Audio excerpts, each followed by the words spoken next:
Hello, good evening. Naririnig ako, Ate Nori. Nakamute. Narinig ka, Doc. Yan, so, ayun, pasensya. Hindi ko na maayos yung ating PowerPoint. Pero good evening po sa bawat isa. And salamat at kasama namin kayo ngayon ulit sa ating maikling pag-aaral ng salita ng Diyos. Ang pag-aaralan po natin ngayon is about the Lord's Prayer. So, ilang beses na natin pinag-uusapan yung tungkol sa panalangin. So, ngayon, pag-aaralan natin yung ano ba yung tinuro ng Panginoong Hesukristo sa atin kung paano tayo manalangin. Actually, ito, very familiar na po tayo sa ating pag-aaralan sa gabing ito. Siguro sa mga nakakaalam na, it's just parang refresher course, parang ganun, reminder uli sa atin, baka kasi nakalimutan na natin. At sa mga bago na ngayon palang mapapag-aralan nito, you are blessed dahil malalaman natin ngayon, ano ba yung pinag-aaralan, ano ba yung sinabi ng Panginoong Hesukristo tungkol sa the Lord's Prayer. So, bago dyan, buksan natin sa Tagalog, although meron tayo sa screen na isi-share ko. Yan. So, ang topic natin ngayon sa gabing ito ay tungkol sa the Lord's Prayer. So, babasahin ko muna sa Tagalog at babasahin ko sa English, babasahin naman ni Ate Nori sa Tagalog bago tayo mag-pray. So, ako muna, babasahin ko muna. Ay, hindi, sige, basahin mo na lang Ate Nori sa Tagalog. Matthew chapter 6, verse 9 hanggang sa 12. Mateo chapter 6, verse 9 hanggang 12.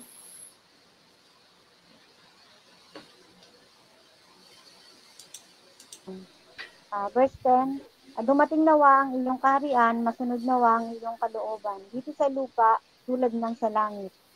Verse 11, bigyan mo kami ng aming pagkain sa araw-araw.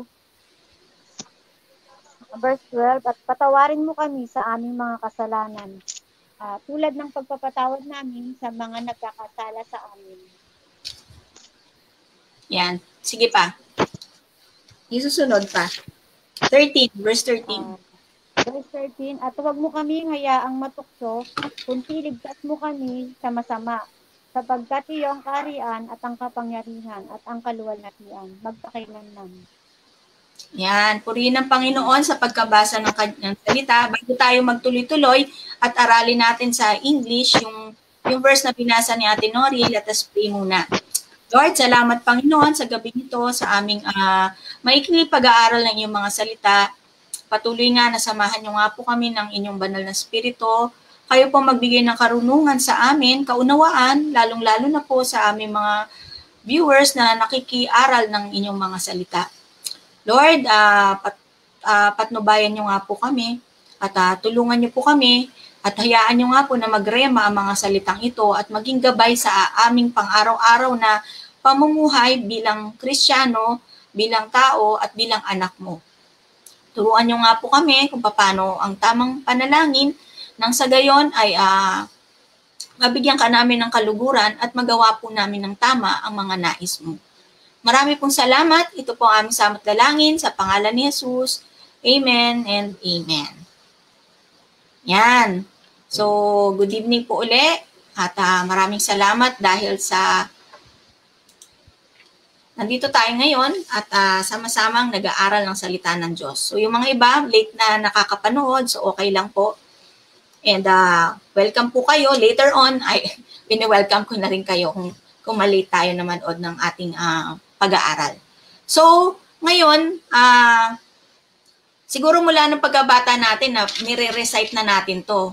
Yung English version na Our Father, art in heaven, hallowed be your name, your kingdom come, your will be done on earth as it is in heaven. Give us this day our daily bread and forgive us our sins or debts as we forgive yung nakalimutan sa English. But do not lead us into temptation but deliver us from evil. Amen. Yon. So memorize natin to. Pero actually, hindi naman natin kailangan talagang i-memorize ito. Sinabi naman ng Panginoon sa kanyang mga salita na this is how you should pray. Before ko i-explain to, babalikan ko lang po aatras lang po tayo ng ilang verses sa binasa ni Ate Nori. Sabi dito sa verse 5, sa verse 6, ngunit kapag mananalangin ka, pumasok ka sa iyong silid at isara mo ang pinto. Saka ka manalangin sa iyong ama na hindi mo nakikita at ang iyong ama na nakakakita ng ginagawa mo ng lihim ang siyang magbibigay sa iyo ng gantimpala. Sa panalangin ninyo ay huwag kayong gagamit ng maraming salitang walang kabuluhan, gaya ng ginagawa ng mga hintil. Ang akala nila ay papakinggan sila ng Diyos dahil sa haba ng kanilang sinasabi.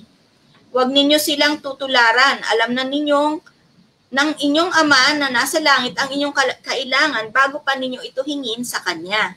Tapos sabi niya, ganito kayo manalangin.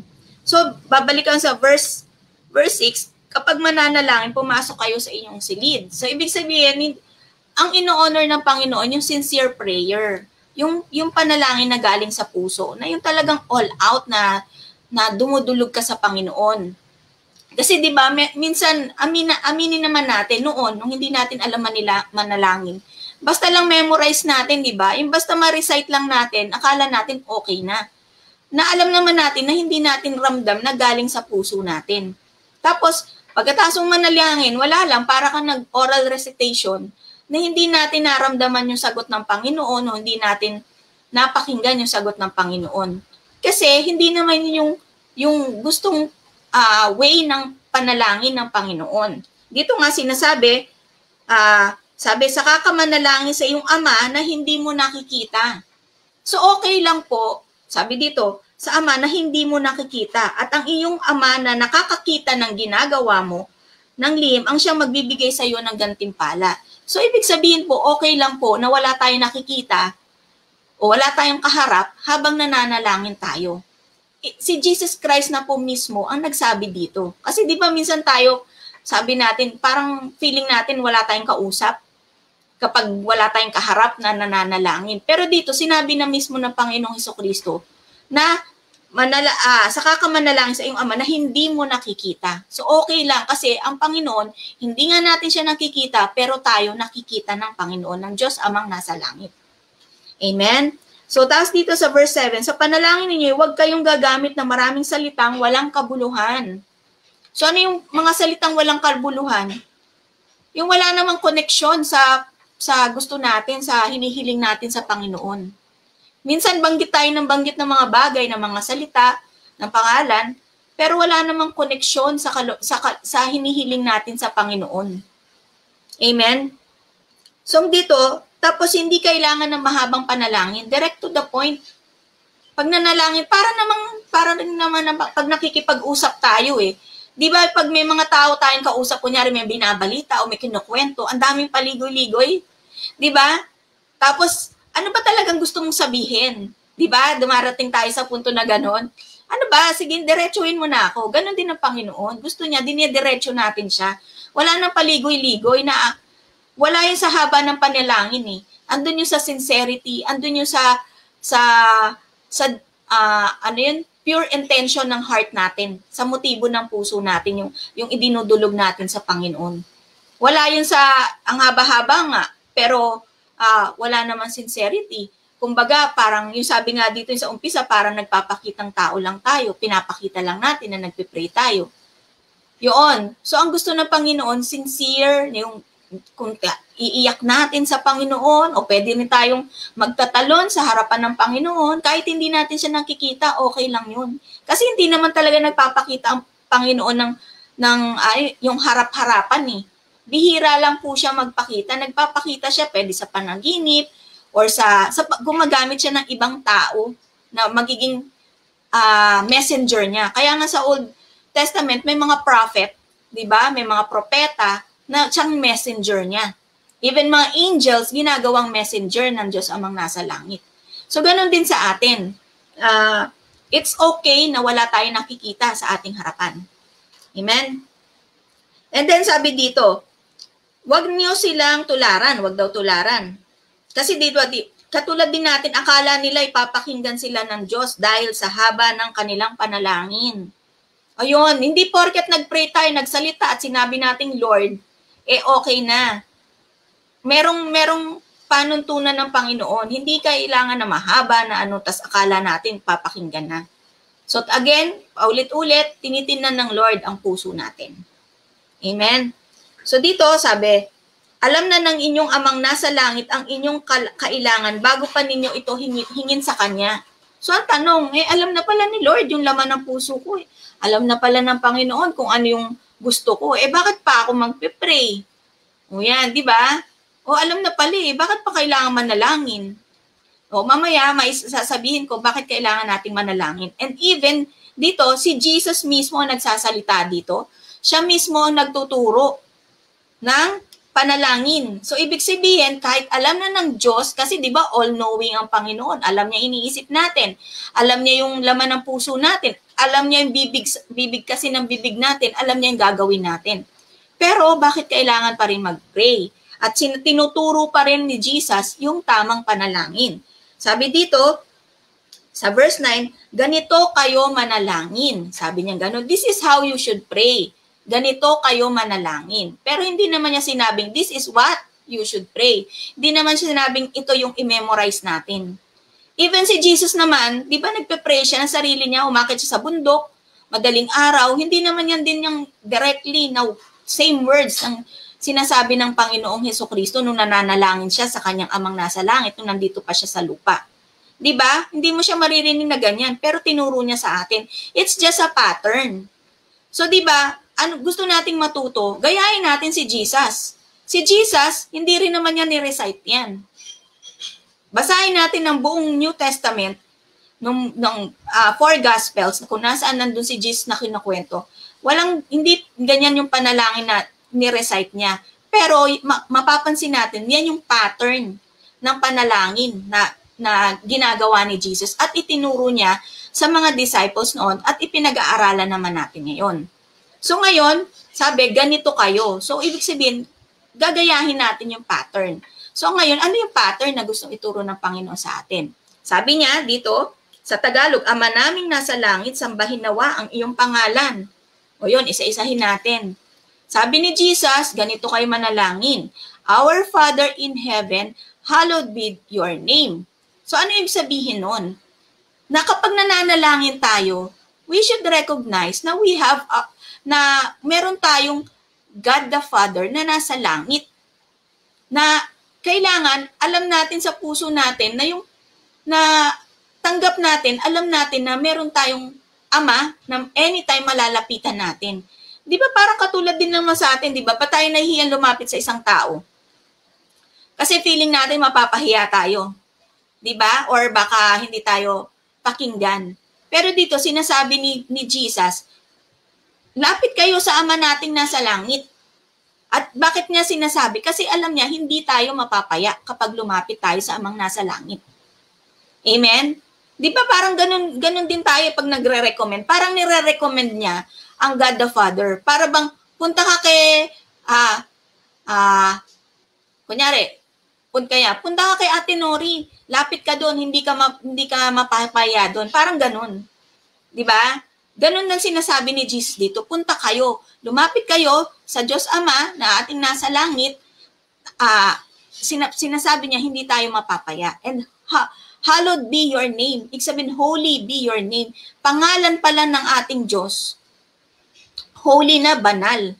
Ibig sabihin, hindi siya ordinaryo, kagalang-galang yung nilalapitan natin.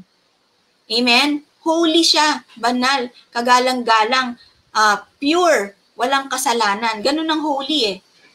Diba? So, ini-endorse niya, sinasabi niya, yung nilalapitan natin na Diyos Amang nasa langit, banal siya. So, dapat natin siyang galangin at dapat natin siyang itaas sa ating buhay. So, yun yung sinasabi ng Panginoon. Kaya pansinin niyo yung prayer ni Jesus sa mga ganun din. Itinataas niya yung pangalan ng Diyos Ama. Kahit alam niyang Diyos siya na anak ng Diyos at Diyos na nagkatawang tao. Amen? So, nagbibigay siya ng pattern. Tapos sabi, ano yung sunod na sinabi niya? Dumating nawa ang iyong kaharian, masunod nawa ang iyong kalooban dito sa lupa tulad ng nasa langit.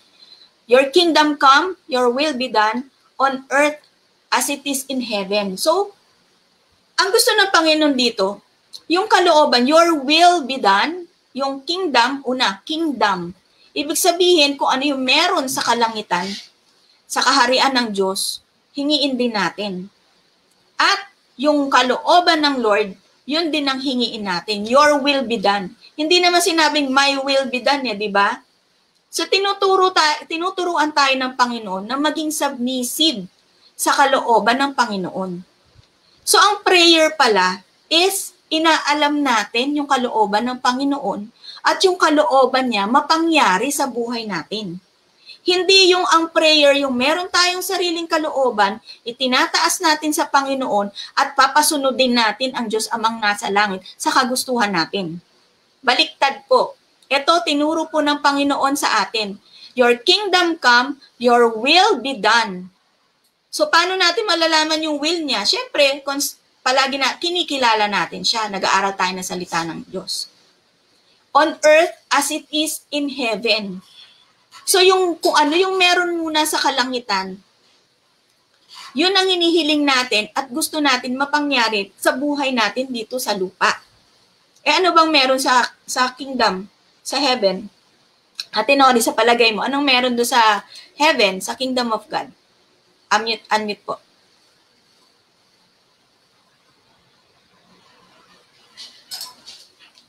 Naka-mute po. Andun, Dok, yung buhay na hindi natin na nararanasan dito ngayon, na nandun yung kapayapaan na mararamdaman natin. Yon. Isa yon. Actually, marami. Ano bang meron sa langit, sa kingdom of God? Gaya ng sinabi ni Ate Nori, kapayapaan. So, yun ang hilingin natin, kapayapaan. Ano pa? Yung kasaganaan. Kasi pag nandun ka na sa langit, hindi ka na maghihirap. Wala ka ng takot. Wala ng danger sa buhay mo. So, yun din ang hinihiling natin sa buhay natin. Kasi yun talaga ang kalooban ng Panginoon sa bawat anak niya. Amen? So, yun. Your will be done. So, dito, tinan mo not my will be done, Lord. Tuparin mo yung kalooban ko. Di ba? Hindi genie. Hindi genie ang ating Panginoon. Ano siya? Actually, yung kingdom na yan, may nakalaan ng mga blessings. Inaalam na lang natin, Lord, ano ba yung mga blessings mo na nandyan? Parang yung mga kapitbahay na nagbubuklat ng rep. Di ba? Ano ba meron dyan sa rep mo? O kaya yung mga cabinet mo nagbubuklat? So, ganun din tayo. Inaalam natin. Hindi yung tayo yung magre-request. Pero to, inaalam na lang natin kung ano ba yung mga nakalaan na blessings ng Panginoon sa atin. Amen? Kung ano yung meron sa kalangitan, yun ang gusto natin na magkaroon din sa atin sa kasalukuyan. Amen? So, next slide. Ayan. Give us this day our daily bread. Sabi dito sa Matthew 6:11. Give us this day our daily bread. So, bakit kaya this day? Diba? Our daily. Pag sinabing daily, araw-araw. So, dito papasok yung, diba, alam na ng Panginoon yung pangangailangan natin. Pero bakit tinuturuan pa tayo ng Panginoon mag-pray? Tapos sabi dito, daily pa. So, ibig sabihin, ang gusto ng Panginoon, palagi tayo nakikipag-communicate sa Kanya. Kasi kapag binigay na ng Panginoon yung pang 1 taon, pang 2 taon, 1 buwan, hindi na tayo magpe-pray. Wala na tayong kailangan sa Lord. Di ba? Parang katulad lang yung mga nabigyan na ng relief goods. Hindi na yung babalik doon sa lugar na pinuntahan. Kasi nakuha na niya eh. Di ba? Unless na lang na meron uli. Di ba? Nagigets po ba natin? So, ganun din. Pag binigay na ng Lord yung kanyang relief, yung kanyang ayuda sa atin, baka hindi na tayo bumalik sa Kanya kasi nakuha na natin. Ang gusto ng Panginoon, constant communication with Him. Gusto niya palagi niya tayong kausap at palagi natin siyang kinakausap at gusto niya we are dependent on Him daily. Kaya daily, kasi gusto ng Lord, araw-araw, sinisik natin siya. Kaya even mga hindi lang sa material things yan, even sa mga problema, yung mga problema na yan, alam nyo, minsan, hindi naman siya binibigyan niya talaga, no? Minsan, inaalaw niya. Pwede naman niya i-prevent eh. Pero inaalaw niya minsan. Kasi minsan, busy na tayo sa mga ginagawa natin. Hindi na natin siya napapansin. So, ang gagawin niya, iaalaw niya para kakatok tayo uli sa kanya, magpe-pray tayo uli sa kanya, luluhod tayo uli sa kanya, mararamdaman natin na meron tayong Diyos amang nasa langit. Yun. Kaya, blessings din ng mga problems yan kasi marami tayong matututunan at mas lalo nating makikilala ang Panginoon.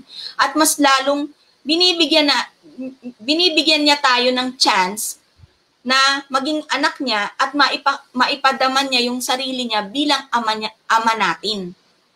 Kasi tingnan mo pag okay na tayo, even yung mga kunyari independent, sabi, pag independent na, pwede ka nang pakawalan. Diba? Yung sa kunyari, mga 18 years old, papakawalan na.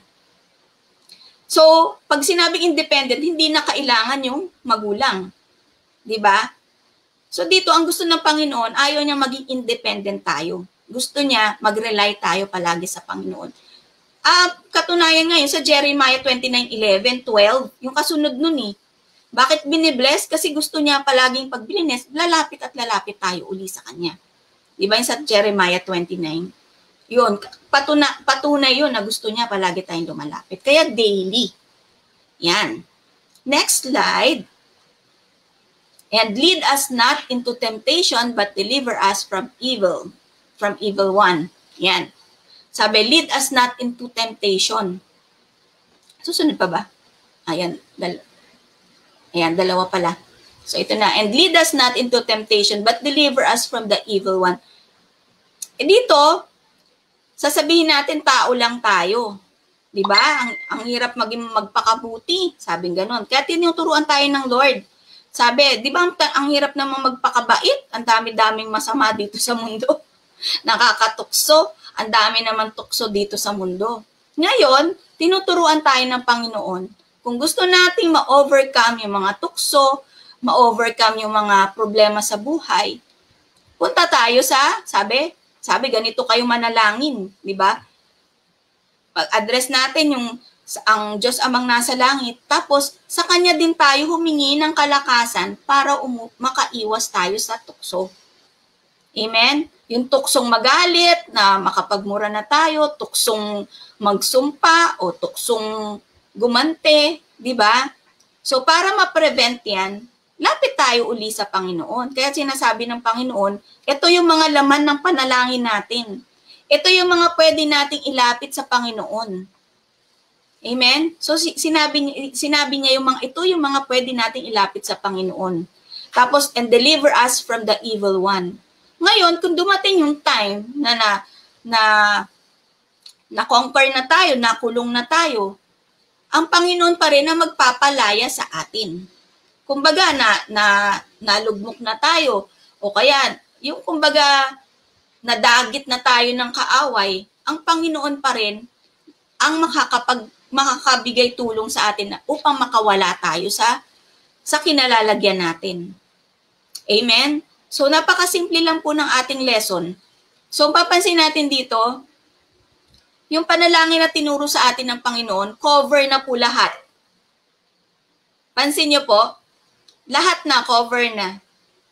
Kung decision making, di ba, decision making, ano sabi dito?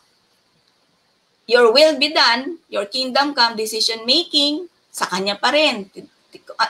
Kailangan natin daily, tinuturuan tayo ng Panginoon, sa Lord pa rin. Kung, meron dito, forgive us our debtors pala. Forgive us our sins as we forgive those who sins against us. Yung palang kulang dito. Yun, so dadagdag natin. Kasama din dito yung forgiveness. So kung nagkasala tayo, pwede rin tayo humingi ng tawad sa Panginoon. Sinasabi ng Panginoong Jesucristo, huwag tayong mahihiya na humingi ng tawad sa Panginoon because kung marunong tayong magpatawad sa ating kapwa, ganun din ang Diyos Ama nating nasa langit, kayang-kaya niya tayong patawarin. And during this time, hindi pa nagsasakripisyo si Jesus. Buhay na buhay pa si Jesus dito, Wala pa siyang sugat, hindi pa siya nabayubay sa krus ng Kalbaryo. Ngayon, yung forgiveness na yan, grinant na ng Panginoong Diyos sa pamamagitan ng Panginoong Hesukristo. So, dati, wala pa. Kailangan pupunta tayo sa Panginoon para Panginoon Diyos. Pero after na mabayubay sa krus, mag-sacrifice si Jesus, yung forgiveness nandun na. Pupunta na lang tayo kay Jesus. So again, dito sa panalangin na tinuro ng Panginoong Hesukristo, huwag tayong mahihiya na humingi ng tawad because papatawarin tayo ng Panginoon. Amen? And then, so all in, di ba? Nandun lahat eh. Kapag may tukso, sa Diyos pa rin tayo lalapit. Napakaganda ng tinuro ng Panginoong Hesukristo. All in. Lahat ng concerns natin sa buhay, andyan sa panalangin na tinuturo sa atin ng Panginoon. Kanya-kanyang lang tayo, specific prayer, pero ganyan din yung pattern. Amen? So, dyan papasok yung ACTS, A-C-T-S, yung ACTS, yung component ng panalangin. Adoration, itinataas natin ang pangalan ng Panginoon. Tapos confession, yung humihingi tayo ng tawad sa Panginoon. Thanksgiving, nagpapasalamat tayo sa mga biyaya na hindi pa natin natatanggap, yung daily bread natin, nagpapasalamat na tayo. And supplication, kung ano yung mga pangangailangan natin, yung sabi niyo, will be done, yung hinihingi natin yung kalooban, yung mga blessings ng Panginoon mula sa kanyang kaharian. So, acts, adoration, confession, thanksgiving, and supplication. So, yun lamang po. Maikli lang po ang ating study pinag-aralan ngayon sa gabing ito. Yan. And I hope meron po tayong natutunan tungkol sa the Lord's Prayer. So ngayon, sana mas naintindihan na natin kung ano ba yung tinuro ng Panginoong Hesukristo. It is just a pattern. Sinasabi niya na purihin natin ang ating Panginoon, maging submissive tayo, alamin natin ang kalooban ng Lord, at yun ang mapangyari sa buhay natin. And matuto tayong humingi ng tawad sa Panginoon dahil papatawarin niya tayo, katulad ng pagpapatawad natin sa kapwa natin. At kung meron tayong tukso o may pinagdadaanan o nandyan na si taning na dinadagit tayo, ang magliligtas pa rin sa atin ang ating Panginoon.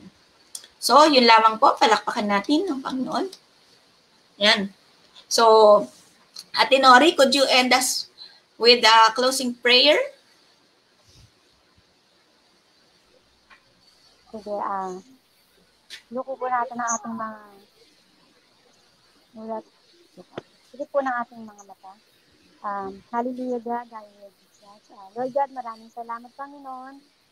Sa gabing ito na muli Panginoon, nakarinig kami Panginoon ng inyong mga salita. Nawa Panginoon, ito ay magtimo sa aming puso at isipan. Tunay nga po Panginoon na napakabuti mo sa amin na sa aming buhay na sinabi mo nga po na lumapit lamang po kami at nandiyan ka parati sa amin. Maraming salamat Panginoon na sa patuloy na ibinibigay mo sa aming kalakasan, sa patuloy na guidance na ibinibigay mo sa aming Panginoon. Maraming salamat Panginoon sa lahat ng pagpapala na ipinagkakaloob mo sa amin.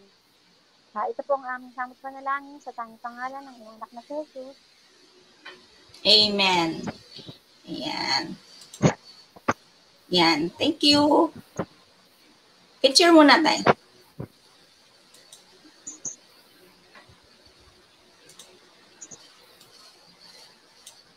Okay. Thank you. Bye-bye. Thank you po. Bye-bye.